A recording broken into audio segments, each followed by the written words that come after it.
ఉత్తరప్రదేశ్లోని హర్దోయి ప్రాంతంలో ఇటీవల జరిగిన ఒక సంఘటన చాలా మందిని షాక్కి గురిచేసింది. దీనికి సంబంధించిన వీడియో కూడా వైరల్ అయింది. ఇందులో పోలీసు అధికారిని దున్నపోతు వెంటాడిన దృశ్యాలు కనిపించాయి. అధికారి తన వాహనంలో వెళ్తుండగా దారిలో నిలబడి ఉన్న దున్నపోతును పక్కకు తరమాలని చూశాడు. కానీ అలా ప్రయత్నించడంతో ఈ సంఘటన చోటు చేసుకుంది. ఇది రాత్రి సమయంలో ఈ ఘటన జరిగింది. వాహనాల రాకపోకలతో కూడిన రద్దీగా ఉండే రహదారిలో దున్నపోతు పోలీసులను ఉరికిస్తూ కనిపించింది. వీడియో సామాజిక మాధ్యమాలలో చక్కర్లు కొడుతుంది. చాలా మంది దానిని హాస్యంగా చూస్తున్నారు. అయితే కొందరు ఈ సంఘటనను తీవ్రంగా పరిగణించి పోలీసు అధికారి భద్రతపై ఆందోళన వ్యక్తం చేస్తున్నారు. వీడియోలో పోలీసు అధికారి ఒక కర్రతో ఎద్దును భయపెట్టడానికి ప్రయత్నిస్తున్నట్లు కనిపిస్తుంది.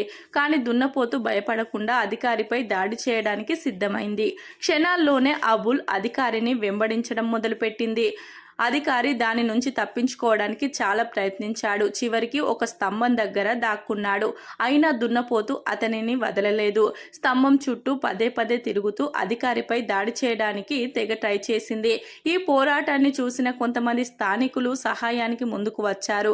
ఒక యువకుడు పొడవైన కర్రతో దున్నపోతును తిప్పికొట్టడానికి ప్రయత్నించాడు. కానీ అతని ప్రయత్నాలు ఫలించలేదు. దున్నపోతు తిరిగి దాడి చేసింది. ఆ యువకుడిపై బలంగా దూసుకువెళ్ళింది. భయంతో ఆ యువకుడు రోడ్డు వైపు పారిపోయాడు. బైక్ పై వెళ్తున్న ముగ్గురు సభ్యులతో ఉన్న కుటుంబంతో ఢీకొన్నాడు. చివరికి ఎద్దు రోడ్డు పక్కన కూర్చొని శాంతించింది.